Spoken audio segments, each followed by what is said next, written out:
ॐ अज्ञानतिमिरान्धस्य ज्ञानञ्जनशलाकया चक्षुरुन्मिलितं येन तस्मै श्रीगुरुवे नमः। भगवते वासुदेवाय ॐ नमो भगवते वासुदेवाय ॐ नमो भगवते वासुदेवाय। श्रीमद् भागवतम, आज हम नया चैप्टर चालू करेंगे। इसके अंदर चैप्टर 18, पहला कैंटो। चैप्टर का शीर्षक है ब्राह्मण बालक द्वारा महाराज परीक्षित को शाप। ओम नमो भगवते वासुदेवाय ओम नमो भगवते वासुदेवाय ओम नमो भगवते वासुदेवाय। तो हमने सुना था महाराजा परीक्षित के बारे में, जिसमें ओरिजिनली नेमिषारण्य में प्रश्न पूछा गया था उनके बारे में बहुत सारे। तो उनके बारे में बहुत सारी जानकारी हासिल करते जा रहे हैं। कैसे उनका जन्म हुआ, कैसे जब वो पेट के अंदर ही थे तो उनकी रक्षा करने के लिए भगवान स्वयं आए, किस प्रकार उन्होंने अपना राज्य चलाया, किस प्रकार उन्होंने कली का सामना किया और उसको रहने के लिए 5 जगह बताई। अब चलते हैं आगे। आगे क्या होता है। सुता उवाच, श्री सुत गोस्वामी ने कहा, यो वे द्रोण्य स्त्री विप्लुष्टो नामातु उदरे मृतः अनुग्रहात भगवतः कृष्णस्य अद्भुत कर्मणा। सुत गोस्वामी ने कहा कि भगवान श्री कृष्ण अद्भुत कार्य करने वाले हैं। इनके उनका एक नाम क्या है, अद्भुत कर्मणा। उनके कार्य बड़े अद्भुत होते हैं, आम आदमी के समझ में ही नहीं आते हैं क्या कर रहे हैं। कई बार उनके आम आदमी के बियॉन्ड रीच होते हैं। उनकी कृपा से महाराज परीक्षित द्रोण के पुत्र के अस्त्र द्वारा अपनी माता के गर्भ में ही प्रहार किए जाने पर भी जलाए नहीं जा सके। तो बड़ा अजीब सी बात है कि उसी परीक्षित महाराज को भगवान ने बचाया माता के गर्भ में। और बाद में क्या होता है, ब्रह्मकोप उत्थितात यतु तक्षकात प्राण विप्लवात न सम्मूह मोह उरुभयात भगवती अर्पिता आशय। इसके अतिरिक्त महाराजा परीक्षित स्वेच्छा से सदैव भगवान के शरणागत रहते थे। अतः वे उड़ने वाले सांप के भय से, जो ब्राह्मण बालक के कोप भाजन बनने का कारण काटने वाला था, ना तो भयभीत थे ना अभिभूत थे। तो पिछले श्लोक में बताया कि उनको एक तरफ तो माता के गर्भ में ही बचाया गया और दूसरी तरफ उन्हीं परीक्षित महाराज को एक उड़ते हुए सांप ने काट लिया। जब ब्रह्मास्त्र से बचाया, सांप के काटने पर नहीं बचाया। ऐसे हैं अद्भुत कर्म भगवान के। जन्म कर्म चमे दिव्यम, समझा नहीं जा सकता है। उस वक्त बचाया माँ के पेट में और अब एक सांप के काटने से मर गए। लेकिन फिर भी महाराजा परीक्षित टोटली भगवान के शरणागति थे, इसलिए सांप के मारे जाने से उनको जरा सा भी भय नहीं था। एक व्यक्ति को आज की डेट में अगर पता चल जाए कि वो सांप से मरने वाला है, तो मुझे लगता है 7 दिन में तो क्या करेगा, मुझे लगता है वो एक कमरे में अपने आप को बंद कर लेगा। हाँ, बोल देगा जी इसके अंदर सारा खाना वाना रख दो। हो सकता है एक साथ में कुछ बंदूक रख ले, एक तलवार रख ले, एक वो क्या होता है वो सपेरा रख ले। सब लोग यहाँ रूम में बैठ जाओ, रूम को एयर टाइट कर दो, कहीं से हवा भी ना आए, इतनी सी जगह भी ना हो, छिपकली मच्छर तक अंदर ना घुस पाए। हाँ, और इसी तरह से वो अंदर बैठ जाएगा बिल्कुल। अब जैसे कि कंस ने क्या किया, अच्छा इससे मरूंगा, मार दो, गोकुल के सारे बच्चों को मार दो, सबको मार दो, समाप्त कर दो, पता नहीं किसके घर में पैदा हो गया हो। तो इस प्रकार से फिर भी वो मारा ही अंत में। तो ऐसा हो जाता है। लेकिन हम देखते हैं कि महाराजा परीक्षित टोटली भगवान पे शरणागति थे, इसलिए वो बिल्कुल भी भयभीत नहीं थे कि वो इस प्रकार से मारे जाएंगे 7 दिन बाद। इसकी कथा हम आगे सुनेंगे कि ये वास्तव में होता कैसे है, ये सब हुआ क्या था। तो तात्पर्य में प्रभुपाद बताते हैं कि भगवान का आत्म शरणागत भक्त नारायण परायण कहलाता है। ऐसा व्यक्ति किसी स्थान या व्यक्ति से, यहाँ तक कि मृत्यु से भी भयभीत नहीं रहता है। जिसको मृत्यु का भय ना रहे तो उसको कौन सा भय रहेगा। उसके लिए परमेश्वर से बढ़कर कोई भी महत्वपूर्ण नहीं होता। चाहे वो स्वर्ग में रहे या नरक में, वो एक ही महत्व देता है। हाँ, वह अच्छी तरह जानता है कि स्वर्ग और नरक दोनों ही भगवान की सृष्टि है। इसी तरह जीवन और मृत्यु भी भगवान द्वारा उत्पन्न गई जीवन की विभिन्न दशाएं हैं। आज भगवान ने जीवन दिया है, कल भगवान मार भी लेंगे। इस प्रकार यदि हम किसी एक्सीडेंट से बचाए लिए जाते हैं तो हम बोलते हैं भगवान की बड़ी कृपा है। वास्तव में तो मारे जाने पर भी भगवान की कृपा है। हम्म? भगवान का मारा जाना भी उन्हीं की प्लानिंग था और उनका बचाया जाना भी उनकी प्लानिंग था।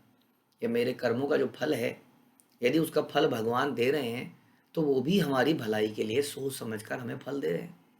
इस प्रकार से भगवान हमेशा हमारा भला ही करते हैं, ऐसा नारायण परायण भक्त सोचता है, ऐसा उसका भाव होता है। ऐसा ही वास्तविकता में है तो वो वास्तविकता में सही सोचता है। किंतु सभी दिशाओं में तथा सभी परिस्थितियों में नारायण का स्मरण आवश्यक है।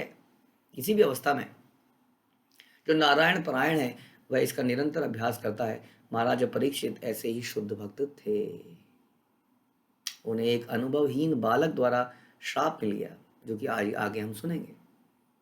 क्योंकि वो बालक कली के वशीभूत हो गया था। और महाराज परीक्षित ने इस श्राप को नारायण द्वारा उनकी प्लानिंग समझा।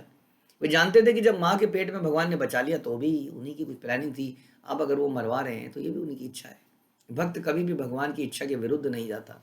इसलिए भक्त कभी भी अपने जीवन में होने वाले उतार चढ़ाव के लिए विद्रोह नहीं करता है, गाली नहीं देता है, ड्रामा नहीं करता है। वो हमेशा शांत ये भगवान को, इस भगवान का प्रसाद मान के उसको एक्सेप्ट करता है। भगवान द्वारा भेजी गई कोई भी वस्तु भक्त के लिए वरदान है। अतएव महाराज परीक्षित ऐसी बातों से ना तो भयभीत थे ना ही मोहग्रस्त थे। यह भगवान के शुद्ध भक्त का लक्षण है। और हम सभी को शुद्ध भक्त बनना है वास्तव में। इसलिए हमारे जीवन में कुछ भी हो, उतार चढ़ाव जैसा भी हो, हमें ये सोचना चाहिए कि ये भगवान मुझे फल दे रहे हैं मुझे सुधारने के लिए या मेरे हित के लिए, इसमें मेरा ही भला है। मैं ध्यान लगाए रखूं हमेशा, हर अवस्था में। इसमें बोला गया हर अवस्था में भगवान का ध्यान आवश्यक है। उत्सृज्य सर्वथा संगम विज्ञात अजिता संस्थति वेया सके जहो शिष्य गंगायाम स्वयं कलेवरम। तत्पश्चात अपने समस्त संगियों को छोड़कर, देखिए ये आगे की कहानी को कुछ समराइज करके बता रहे हैं जो कि हम सुनेंगे। तत्पश्चात अपने समस्त संगियों को छोड़कर राजा ने शिष्य रूप में व्यास के पुत्र यानी कि शुकदेव गोस्वामी की शरण ली और इस प्रकार वे भगवान की वास्तविक स्थिति को समझ गए। यहाँ बहुत इंपॉर्टेंट चीज बता रहे हैं और प्रभुपाद इसके ऊपर बहुत लंबा पढ़ लिख रहे हैं कि हम कुछ भी कर लें, हम त्याग कर लें, हम ज्ञान हासिल कर लें, हम गीता पढ़ लें, हम लेक्चर भी सुन लें, लेक्चर सुनने से भी किसी व्यक्ति को ज्ञान प्राप्त नहीं होगा जब तक वो शरणागति नहीं करेगा। किसकी? भगवान के भक्त की। शरणागति केवल लेक्चर सुनने को नहीं कहते हैं। हाँ, अदरवाइज तो सारे लोग यूट्यूब से ही सीख जाते और परम भक्त बन जाते। लेक्चर तो सारे वहाँ पढ़े हैं। शरणागति का मतलब है आज्ञा का पालन, हर हाल में, हर स्थिति में अपने अहंकार का त्याग, गुरु की सेवा, किसी भी परिस्थिति में अपमानित होने पर भी। तो ये चीज़ें तो तभी होंगी जब हम किसी की शरणागति होंगे, जब हम किसी से इंस्ट्रक्शंस लेंगे कि मुझे क्या करना चाहिए। यत श्रेयम निश्चितम ब्रूहि तन्मे, जब हम पूछेंगे कि मेरे लिए क्या श्रेयस्कर है, what is good for me, कृपया आप बताएं, तब जाके वो शरणागति मानी जाती है। वैसे तो शरणागति के 6 लक्षण हैं, लेकिन वो तो बहुत ही डीप है।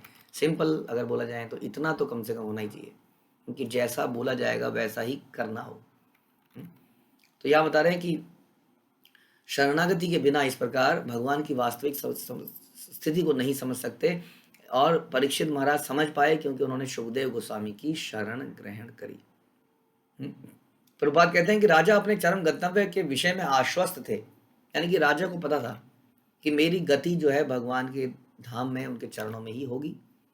और ये जानने के बाद उनको बिल्कुल आसक्ति खत्म हो गई हर चीज से, अपने शरीर से कि मैं मर जाऊंगा 7 दिनों बाद, अपने राज्य से, अपने पुत्र पुत्रियों से, क्योंकि उन्होंने सारा राजकाट उनको संभालने को दे दिया। भगवत गीता से हम उन भगवान की शक्ति के गुण को समझते हैं जो भौतिक शक्ति के गुण से श्रेष्ठ है। और हम लोग भौतिक शक्ति में ही घूम रहे हैं दिन रात और इसी में कुछ भोगने का प्रयास कर रहे हैं। लेकिन भगवान की जो वास्तविक आध्यात्मिक शक्ति है वो बहुत श्रेष्ठ है, बेटर है। शुकदेव गोस्वामी जैसे प्रामाणिक आध्यात्मिक गुरु की कृपा से भगवान की उच्चतर शक्ति के प्रत्येक पक्ष को जाना जा सकता है।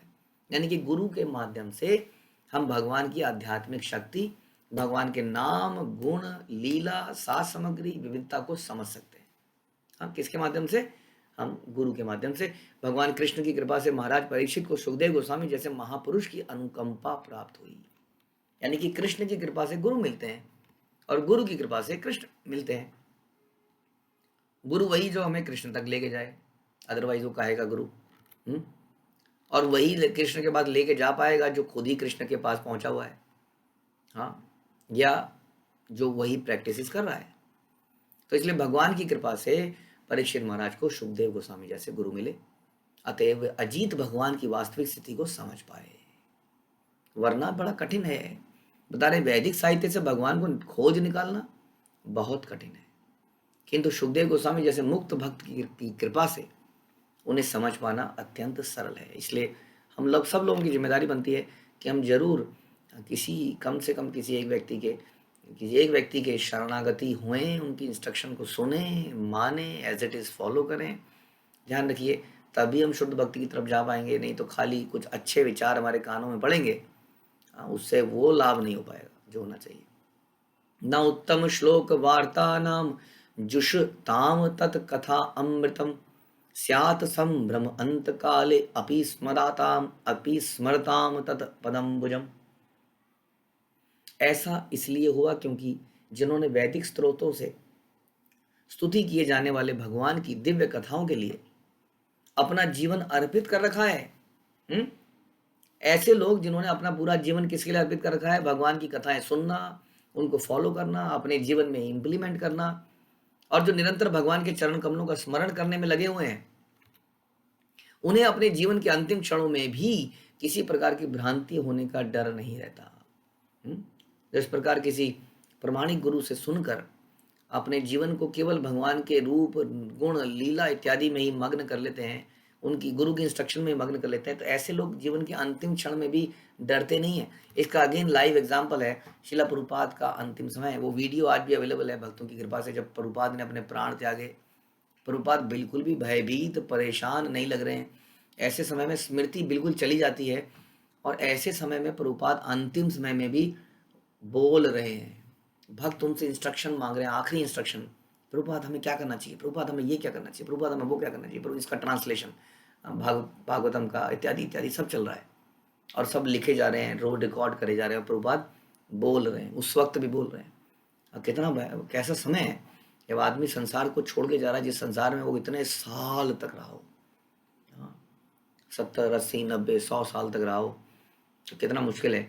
तो इसलिए यहाँ यही होता है कि उनको मृत्यु का, अंतिम क्षणों का कोई डर नहीं रहता। वैदिक स्तोत्रों को किसी मनोधर्मी से सुनने से कोई लाभ नहीं होगा। बहुत सारे टीवी चैनल्स हैं जहाँ पर कथाएं निरंतर चल रही हैं, अच्छी बात है, लेकिन ज़्यादा अच्छी बात तब होगी जब हमें ये पता हो कि बोलने वाला खुद कौन है। कई बार हम बड़े सहजिया तरीके से बोल देते हैं, वो भी हैं, ये भी हैं, वो भी हैं। आजकल हर कोई गुरु बन ही जाता है, हर कोई ने जगत गुरु एक टाइटल बना लिया है, जगत गुरु ये, जगत गुरु वो, जगत गुरु ये, जगत गुरु वो। बहुत सारे जगत गुरु हैं। इस तरह से खुद को जगत गुरु कहलाने से नहीं होता ना। जगत गुरु मतलब one who is being followed through out the the, जिसके follower through out the world में है, तभी तो जगत गुरु कहलाएगा। जैसे श्रील प्रभुपाद, जिसके वास्तव में संसार के कोने कोने कोई ऐसा देश नहीं बचा जहाँ आज की डेट में प्रभुपाद के शिष्य ना हो, कोई ऐसी कंट्री नहीं बची। तो वास्तव में उसी को तो बोलेंगे। एनीवे, जगत गुरु हो या कोई गुरु हो, ये एक अलग मैटर है।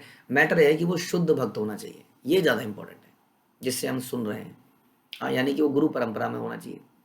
प्रभुपाद और यहाँ पर भगवान बाहर, पिछले हमने सुना किस प्रकार से भगवान चौथे अध्याय में खास तौर पर बता रहे हैं कि गुरु परंपरा होनी चाहिए। यानी it's a chain of disciplic succession, it's a chain में एक कड़ी होती है, उस कड़ी के ऊपर एक और कड़ी होती है, उस कड़ी के ऊपर एक और कड़ी होती है। चेन में एक कड़ी, सिंगल कड़ी नहीं होती है। हाँ, अगर ये पूछा जाए कि ये गुरु की गुरु परंपरा क्या है, गुरु की कोई परंपरा नहीं है जी। ये तो गुरु तो पहुंचे हुए लोग हैं, तो भगवान के अवतार ही हैं स्वयं, इनका कौन गुरु? तो वो ढोंग है, निरा ढोंग है। क्योंकि भगवान यहाँ बता रहे हैं कि इदम परंपरा प्राप्तिम, जो परंपरा से प्राप्त होती है। तो जिससे आप सुन रहे हैं, यदि उसके गुरु का ही अता पता नहीं चल रहा है, तो वो कहाँ की चेन ऑफ डिसाइपलिक सक्सेशन? वो ज्ञानी व्यक्ति होगा कोई जो ज्ञान को बखान कर रहा है। वो रियलाइज्ड व्यक्ति नहीं है, वो ज्ञानी है। रियलाइज्ड व्यक्ति वही हो सकता है जिसने किसी की रियलाइजेशन सुनी हो, उसके साथ रहा हो, इंस्ट्रक्शन मानी हो, उसकी आत्मा में, उसकी चेतना में परिवर्तन आया हो, खुद प्रैक्टिस करने के बाद, अपने गुरु को सर्व करने के बाद, इत्यादि इत्यादि इत्यादि। जो शास्त्रों को ही बोलता हो, शास्त्रों को पालन करता हो, तो उससे जब हम सुनते हैं तब हमारे अंदर परिवर्तन आते हैं, अदरवाइज कोई परिवर्तन नहीं आता है। इसलिए सुनने का बहुत सारा मैटर आज की डेट में अवेलेबल है। दैट डज नॉट मीन कि हम कहीं पर भी जाके सुनने लग जाएं। ध्यान रखिए, जरा सा कहीं उधर उधर सुनने से हमारे दिमाग में डाउट पैदा हो सकते हैं, हमारी गति रुक सकती है। आप आई मीन कोई किसी का नुकसान नहीं है, आप ही का नुकसान है। करके देख लीजिए। कुछ लोग ऐसे हैं जो अपने गुरु के प्रति टोटली सरेंडर्ड हैं, साधारण से गुरु के प्रति। चलो जगत गुरु की तो हम बात ही नहीं कर रहे अभी हम। शिला प्रभुपाद के बहुत सारे शिष्य हैं, उनके शिष्य हैं, सिंपल से हम उसमें भी परंपरा में भी जुड़ जाते हैं तो हम देखते हैं हमारे जीवन में इतना तेजी से परिवर्तन आता है। और जो व्यक्ति बहुत ज़्यादा स्मार्ट बनने की कोशिश करता है, अपने आप को बहुत ज़्यादा इंटेलिजेंट बनता है, हाँ, वो 4 जगह टांग अड़ा के रखता है। हाँ, इनको क्यों छोड़ें, हाँ, ये इनको भी पकड़ के रखो, इनको भी पकड़ के रखो, इनको भी पकड़ के रखो, इस परंपरा को भी पकड़ के रखो, उस चैनल को भी पकड़ के रखो, उस यूट्यूब को भी पकड़ के रखो। आप देखेंगे 3-4 साल बाद अपनी प्रोग्रेस और उस नए व्यक्ति की प्रोग्रेस को देख लीजिए जो टोटली सरेंडर्ड है, वो कहाँ से कहाँ पहुँच जाएगा। और हम अभी भी डाउट में होंगे, क्या मुझे करना चाहिए। हमारे अंदर वो कन्विक्शन नहीं आएगा शास्त्रों को पालन करने का।